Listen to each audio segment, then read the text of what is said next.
Tenemos ya en conexión a Pamela Martínez, directora del área de Derechos Laborales de la Fundación Chile 21. ¿Cómo estás, Pamela? Muy buenos días. Hola, ¿qué tal? Perdón.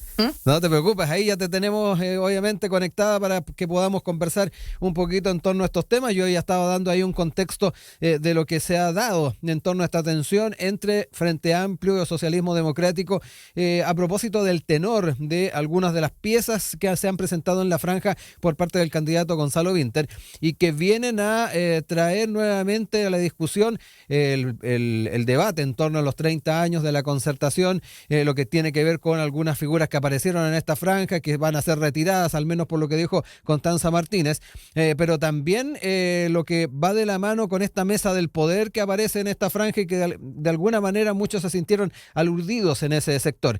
Quiero entrar en esa temática porque también lo mencionaba, está en muchos aspectos en los orígenes del Frente Amplio lo que es esta crítica en torno a esos 30 años, estuvo presente también en lo que fue el estallido social de 2019 y vuelve a reflotarse al alero de una campaña que ha ido tomando un tono un poquito más duro a medida que se acerca la fecha de la elección y que obviamente nos invita a pensar cuánto puede resistir obviamente esta coalición con estos ataques que generalmente se dan al alero de un contexto electoral. Pero sabemos que obviamente la forma en que se generó esta coalición también se dio en medio de este gobierno a propósito también de ir tomando o cambiando un poco el rumbo, el timón.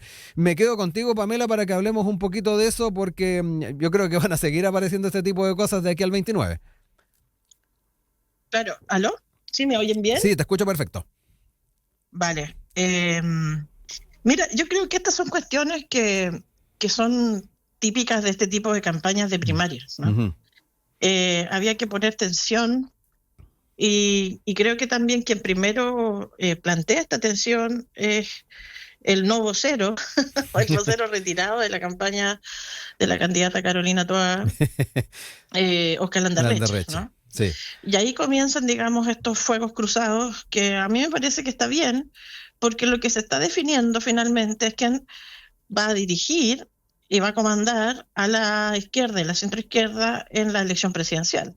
No es menor en ese aspecto la decisión que se va a tomar, cuál va a ser el giro, ¿no? Uh-huh. Diríamos, ¿se va a mantener en la lógica de apruebo dignidad o se va a dar un giro hacia lo que hoy se denomina el socialismo democrático? Entonces, uh-huh, a mí me parece que son normales estas reyertas, discusiones o planteamientos en una campaña de este tipo.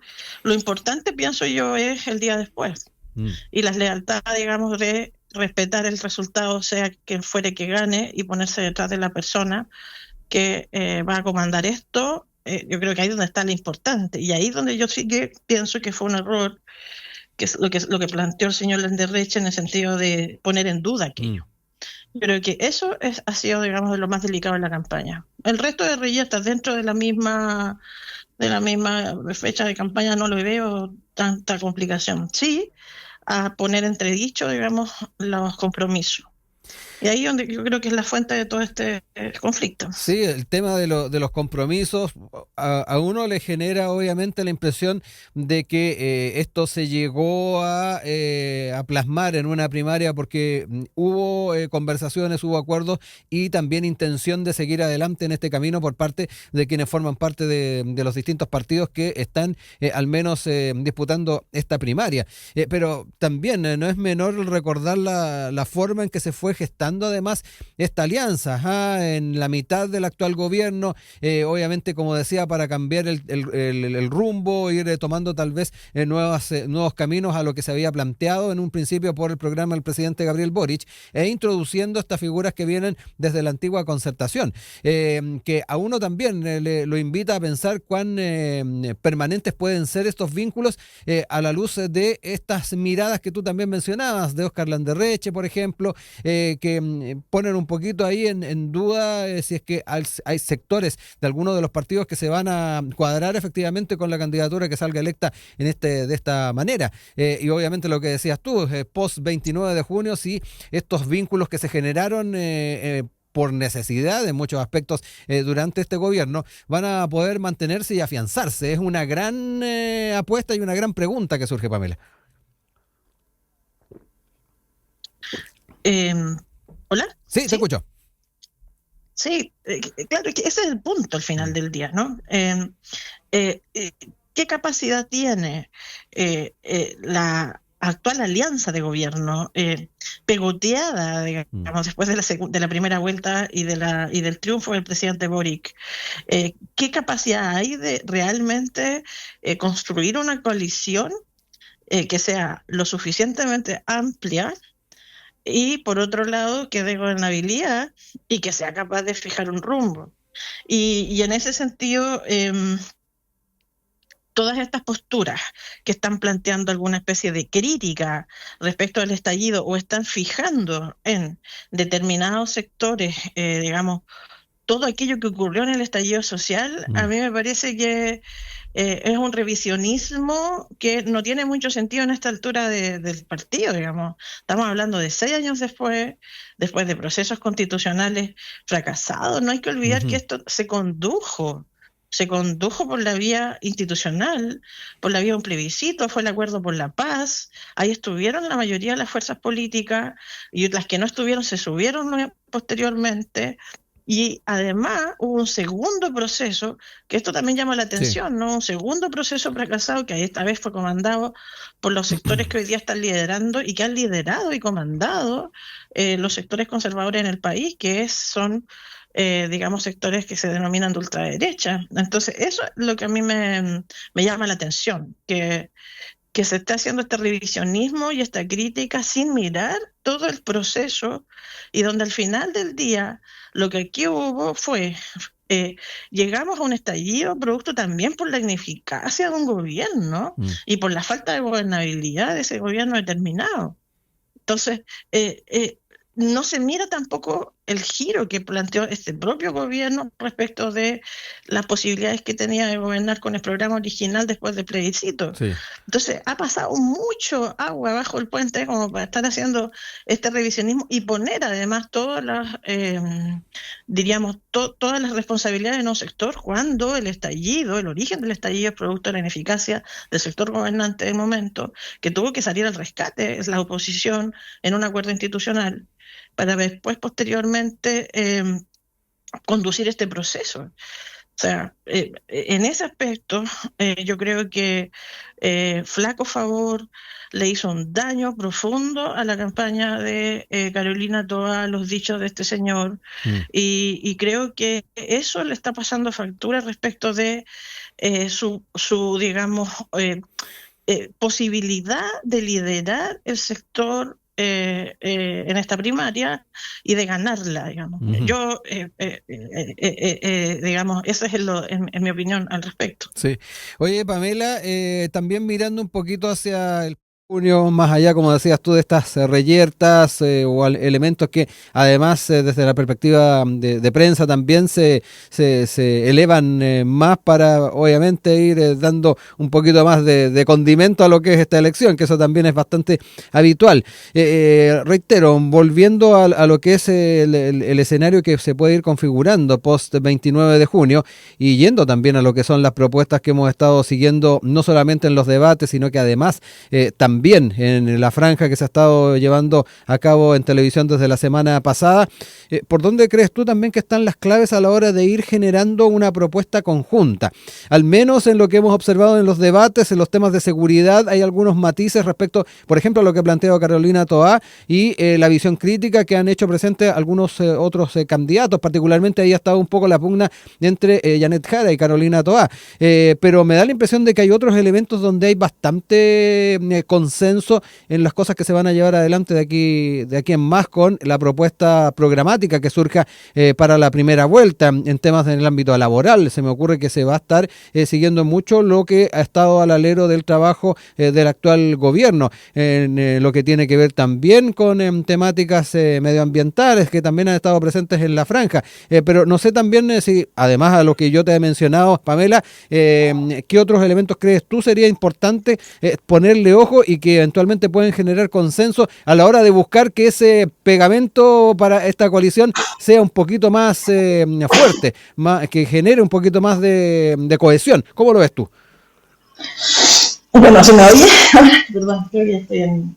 A ver, Pamela, un Sí, segundito, que no te estoy escuchando en este momento. Vamos a ver ahí si podemos mejor. Ahora sí parece que sí. ahora sí, Ahora sí. vale, vale.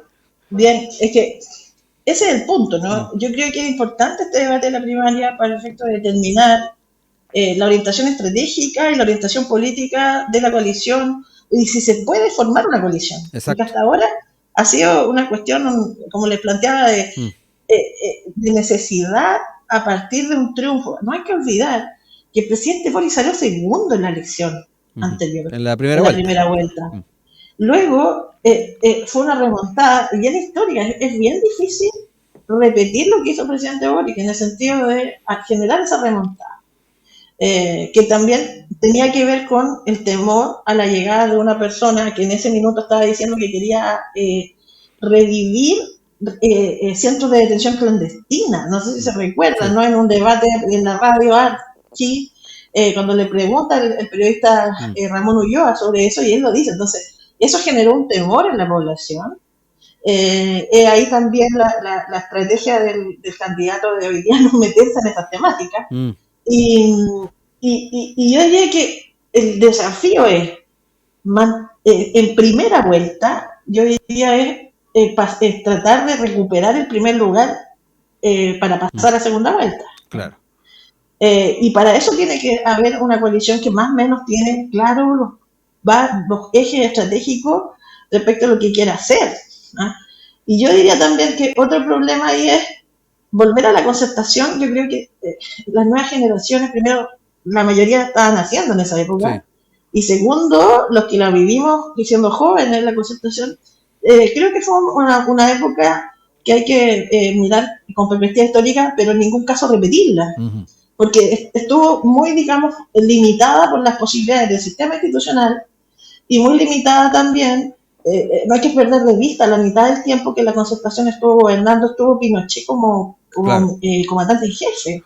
Con Y ejercicios de entonces, enlace y todo eso de por medio. con ejercicio, y luego con Pinochet detenido en Londres, y luego con Mm, Pinochet, o sea, Pinochet se muere en 2006 recién, mm, ¿no? Y entonces, y su legado de terror y su legado institucional también siguen vigentes. Ya lo puede ver en los candidatos de derecha, o sea, mm, son todos, digamos, o pinochetistas en su momento que apoyaron el régimen, ya sea, fueron rostros del mm, régimen en la campaña del no, y neopinochetistas, no como el señor Kaiser. Y por nuestro sector también tenemos un rostro del no, que es la candidata Carolina Toá, y mm, tenemos gente más joven ahora que digamos, obviamente no comparte esos valores autoritarios. mm. Entonces, hay que fijar esa línea estratégica para ver cómo eh, se puede construir una coalición amplia, pero que tenga claro los fines a donde quiere llegar, con las limitaciones que nos entrega tanto el sistema institucional y también las limitaciones respecto de que lo más probable es que el próximo gobierno sea de izquierda o de derecha, va a tener dificultades en el Congreso Sí. porque el Congreso está fraccionado. Ujú, Entonces, sean realistas, pero fijar una línea estratégica. Y yo creo que eso es lo que se tiene o lo que se espera de la primaria. mm. Y que quien gane la primaria sea, digamos, respaldado lealmente por todas las fuerzas que así participaron de este evento eleccionario. Sí, qué bueno que tocas el tema del Congreso con el que se va a estar enfrentando quien gane la elección a fin de año, porque eso también nos remite, ya que estamos hablando del escenario oficialista, de cómo también se las arreglan para generar una apuesta parlamentaria que genere a su vez cercanía entre los partidos y si es que se llega al gobierno, tener un escenario un poquito más cuadrado de lo que ha estado ocurriendo también al alero del actual gobierno del presidente Gabriel Boric, donde hay proyectos donde también hay sectores que están en el oficialismo que no han votado a favor en algunas cosas. Importante ir viendo también cómo se conforma esas listas, si van a ser dos listas, si va a entrar la democracia cristiana o no, en fin, hay muchas preguntas que surgen allí y es pertinente también entrar en eso porque me da la impresión de que es una patita importante de la mesa ahí, Pamela.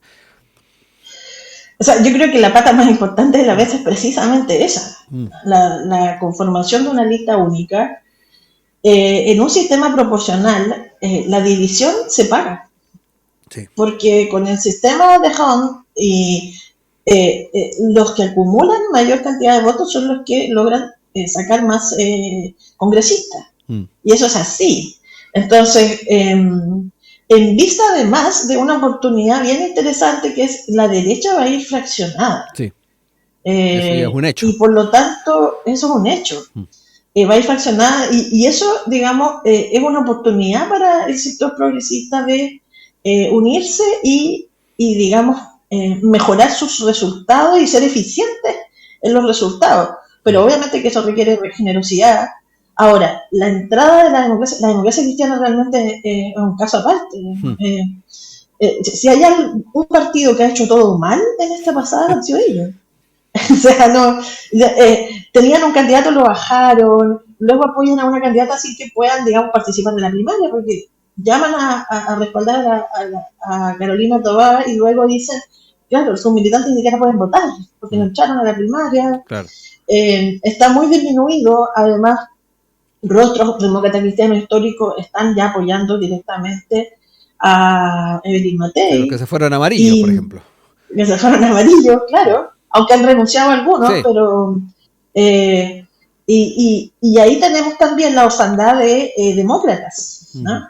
Que no está claro también si la senadora Rincón se va a reelegir o va a tener cupo donde poder competir. Y bueno, yo creo que está bien que se rebarajen esas cuestiones, porque finalmente, mire, quienes tienen más que defender, porque sobre todo en el Senado, es el socialismo democrático.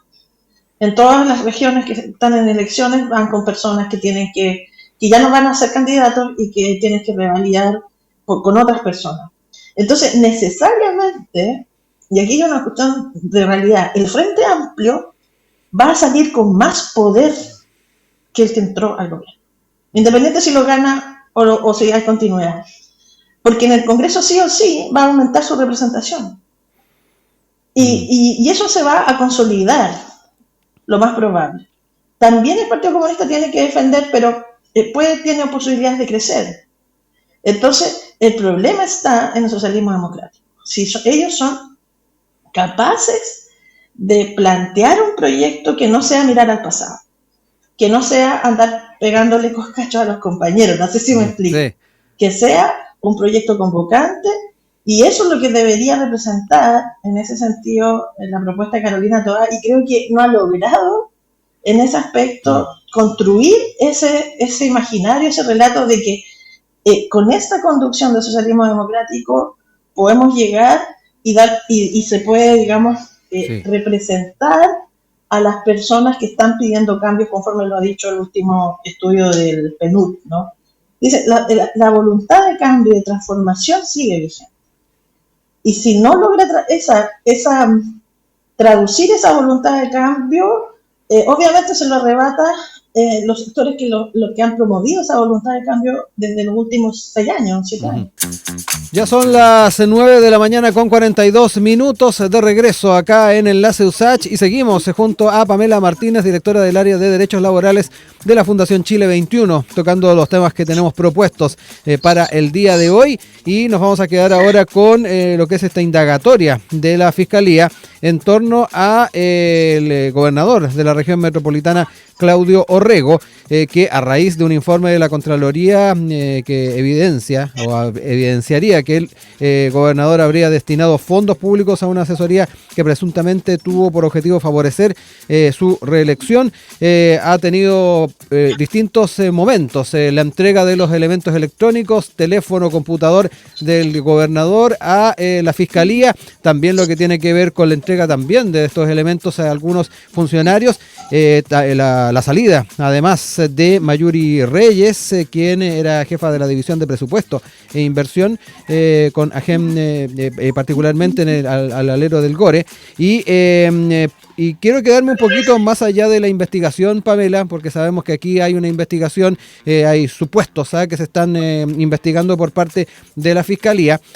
Quiero quedarme un poquito con el escenario en torno a no solamente la figura de Claudio Rego, sino que además los temas que han estado asociados a los gobiernos regionales en torno a los temas de transparencia y efectivamente ver cuán hondo puede calar esto en la opinión pública. Que muchas veces, a propósito de las características que asume además la puesta en escena de estos casos, hace un juicio previo, ¿no?, de alguna manera de lo que está pasando y se va hacia atrás en el tiempo y empieza a revisar estas otras polémicas que se dieron en torno a los gobiernos regionales. Y ahí me quiero quedar contigo, Pamela, para hablar un poquito de eso, ¿no? Cuán hondo puede calar este tipo de casos en la opinión pública y eventualmente, a pesar de que aquí también no podemos ir viendo a propósito de las características que ha ido asumiendo el tema electoral en cuanto a los liderazgos que están presentes y eso, si una figura independiente, ex DC como Claudio Rego, cuánto puede influir la percepción ciudadana en una elección X. Te dejo esos elementos porque me da la impresión de que la gente se empieza a formar cierta idea de no solamente el cariz político, sino que también la figura de estas autoridades regionales. Claro, a ver, los últimos casos de connotación pública relacionadas con hechos vinculados a corrupción han sido precisamente de estas estructuras de goles y gobernaciones regionales. A propósito de esto, es una discusión histórica en Chile, porque entre los centralistas y las personas que quieren descentralización, ¿no? Acuérdense que en los años 2000 estaba la bancada regionalista. Lo recordamos.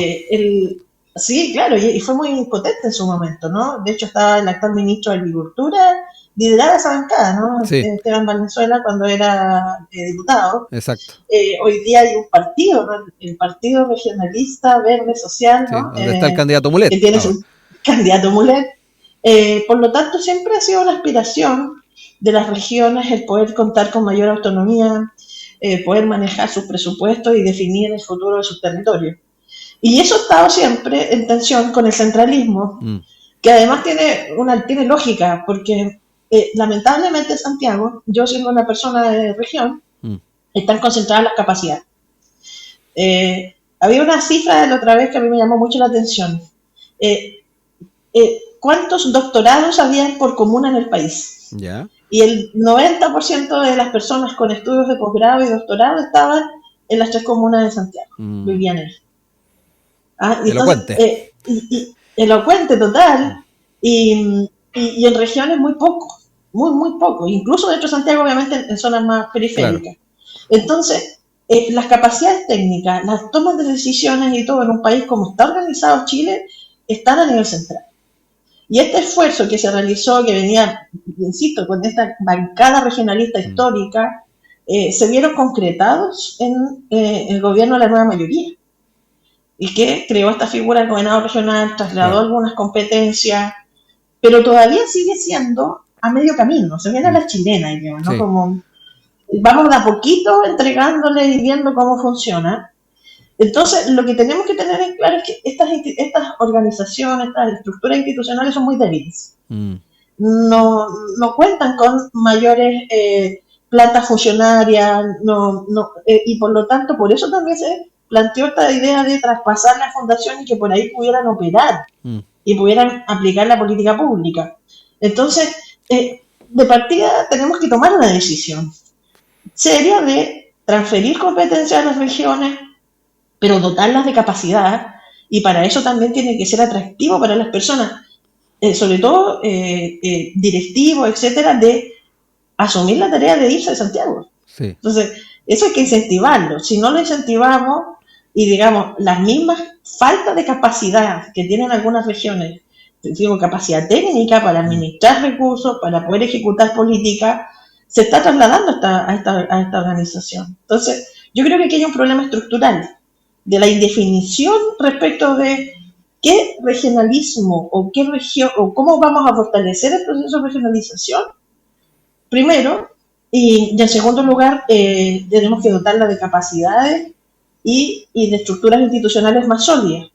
Yo creo que eso es lo que hace agua ahora respecto del caso del gobernador en específico, pero de general, de todo lo que hemos estado viendo los últimos dos años respecto de las vulnerabilidades en ese aspecto que tienen los gobiernos regionales. En Entonces, eso entiendo como, además, claro, Pamela, que también se comprende el tema de fiscalización y transparencia, ¿no? A la hora de pensar en esas capacidades que se puedan dar también en los mismos territorios, porque eso es la otra gran crítica. La gran toma de decisiones muchas veces están todavía centradas en Santiago. Es que es así, digamos. Lo que te planteaba, en Santiago están las capacidades. Si quieres hacer un informe o un análisis de cualquier cosa, bueno, piensa en la Universidad de Chile. Yo trabajo en la Universidad de Chile. Era nacional, digamos, tenía sede, etcétera. Hoy día esas capacidades están centradas en Santiago. Entonces, si bien es una universidad que piensa a nivel nacional, su base está en Santiago.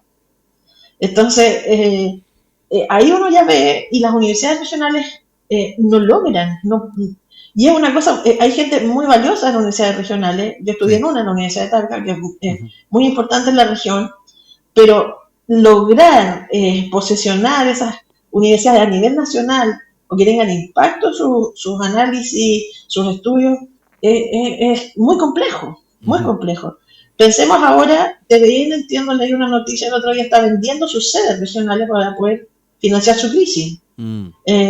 Eso, digamos, es complejo. Ahí yo, por ejemplo, diría, hay que generar medios de comunicación regionales. Los GORES deberían avanzar en tener medios de comunicación regionales, si no nos vamos a quedar a expensas de, digamos, grandes transnacionales de la comunicación o de las redes sociales. O sea, no podemos deshacernos de esas capacidades, o que sean los gobiernos regionales que compren esas sedes y generen producción local.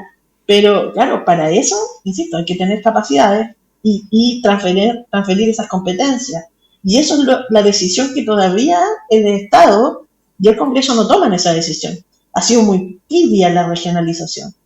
Y cuando es tibia, cuando pasan estos problemas de que doto de competencias pero no de capacidades, o genero estas ideas de transferir y de generar políticas públicas a través de entidades privadas, ocurre todo esto, ¿no? Son como especie de mini municipios, y por lo tanto van a repetir los mismos problemas que tienen los municipios en aspectos de corrupción y transparencia.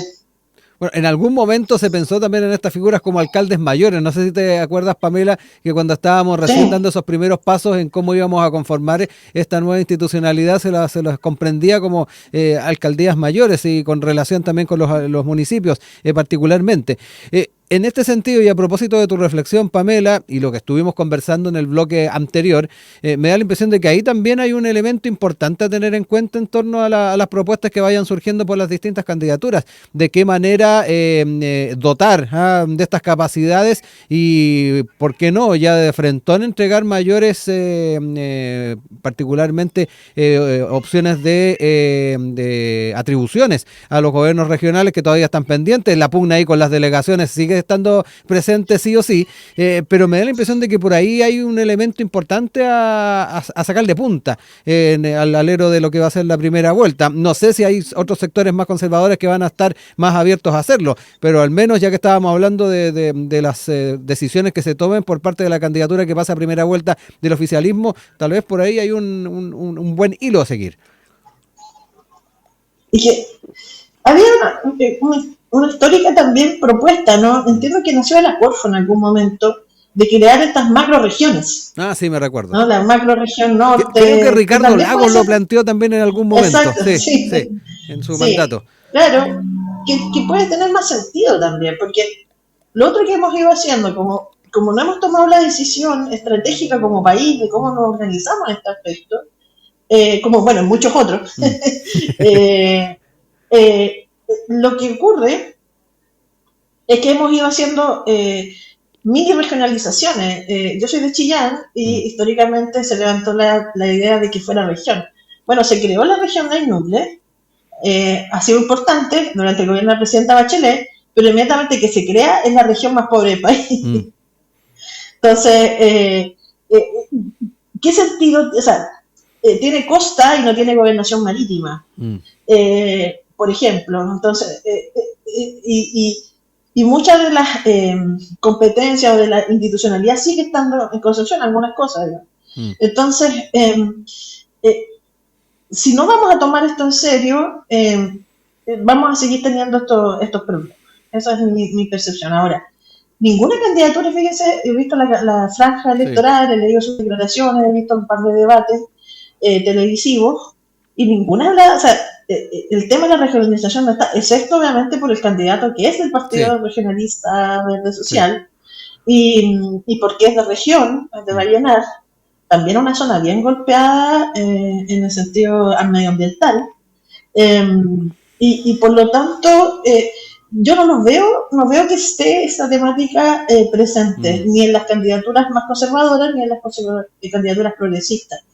Y yo creo que es estratégico para el país que definamos, o al menos que tengamos esta discusión respecto de cómo generamos, porque quizás tener tantas gobernaciones por cada región no sea necesario, quizás habría que hacer estas macro gobernaciones, sería más eficiente quizás, tendríamos una burocracia o podríamos ofrecer mejores a las personas que puedan trabajar ahí, mejores remuneraciones, más capacidad de impacto sobre las políticas que diseñan.